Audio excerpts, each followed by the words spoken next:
ever since the first time I walked into this building, I've always felt that there is something here that without me doing anything just makes me feel different.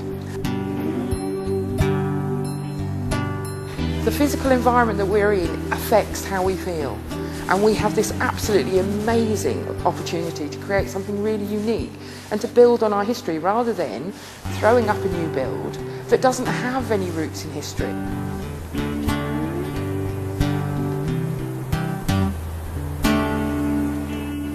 Mental health, using that phrase is often a bit scary for people, but there's something that we all have, and by mental health I'm talking about how we feel about ourselves, when we feel happy, if we feel sad, if we feel angry, how we cope with just living. And what we don't do very much of is think about how we look after our emotional well-being. The idea is that this isn't going to be a centre where you come because you've got emotional problems. This is going to be a place where everything that goes on has some sort of positive effect on how you feel about yourself. So you might not even think that you're doing anything about your emotional well-being, but you're coming here to do something, and just because you're being provided with a fantastic place to do it, and we can't think of a group that couldn't benefit.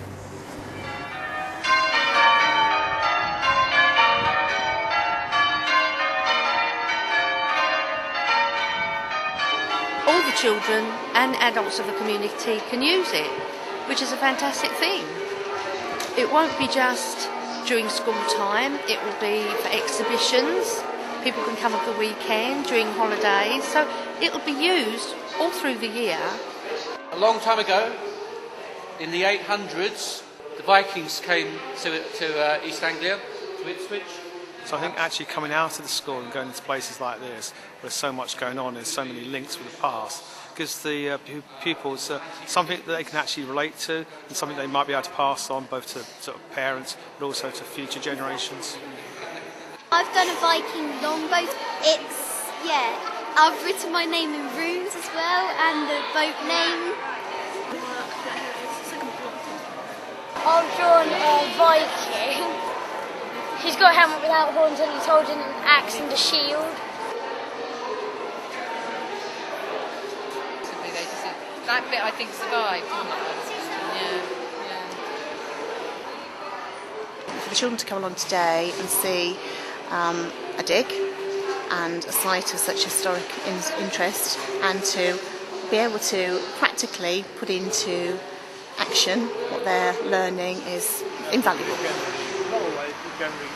Our task is to discover how thickly the burials are spread in the graveyards, and also hopefully to find the Saxon shoreline, which is somewhere in the vicinity but is unknown exactly. So we have to go down as deeply as we can until we find the natural, which is the undisturbed geology. The further in the past you go back, the more shroud burials there were, and only the richer people got the coffins. In Saxon times, certainly, at least more than 3/4 of all burials, Christian burials, were shroud burials. And how you can tell that is because when you excavate the bodies, the shroud burials are all very compact and together with their hands clasped across.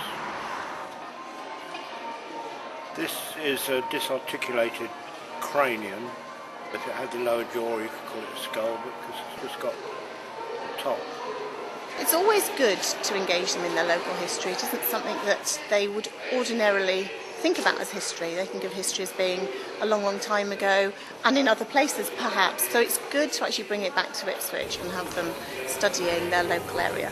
If it's presented in an exciting package, if they can sort of experience these sort of opportunities, then I think that they do relate to it, and of course this type of thing makes it much more interesting for them. We're working on this with an organisation called the Church's Conservation Trust, because we think that we can really build on people's being able to feel good about themselves by linking it to the Church Conservation Trust's need to look after their buildings, and we can make sure that our history stays in our community. We're a perfect partnership.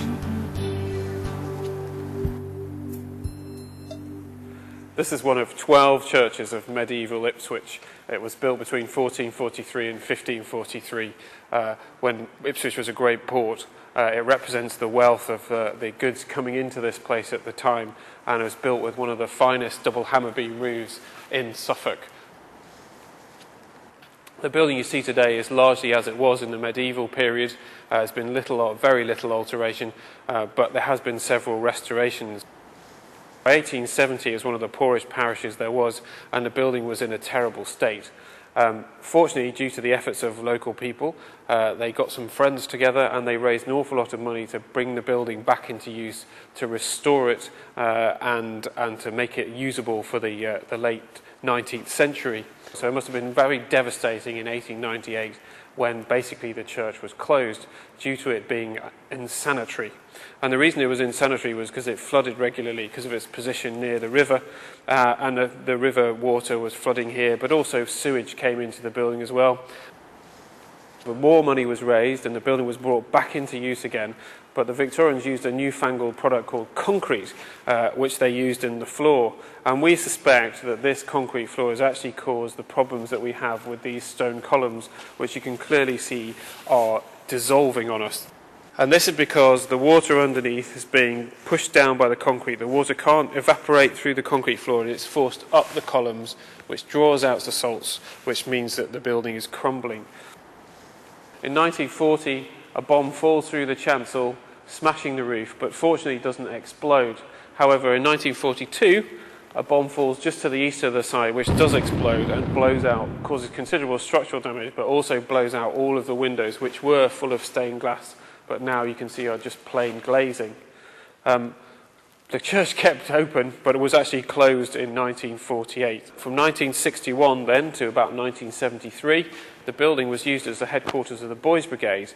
These big concrete reinforcements in the South Aisle were related to that reuse of the building. By 1973, the Boys Brigade moved out of this site and the church passed to the church's Conservation Trust, who've been looking after the site ever since. Now, it may look as if we haven't invested any money in this building, but I can assure you we certainly have. There's been an awful lot of work done to the exterior fabric of the building to make sure that it's structurally sound. But what the building really needs is a use, and this is why Suffolk Mind is such an exciting prospect for the Church's Conservation Trust. We can bring new life back to this building and have a vibrant place for people to be, which is what it always would have been and should be again. I think we need to own where we come from, and if we don't understand where we come from, we don't know who we are, and then we start to worry about how we feel. We have to make sure that we have some way of looking after the way we feel about ourselves and the way we feel about our lives. So I think there couldn't be a more important time to create somewhere that is going to help all of us, even through the smallest little thing, just to make sure that our lives are all easy to live, or easier than they could be if we weren't looking after our well-being.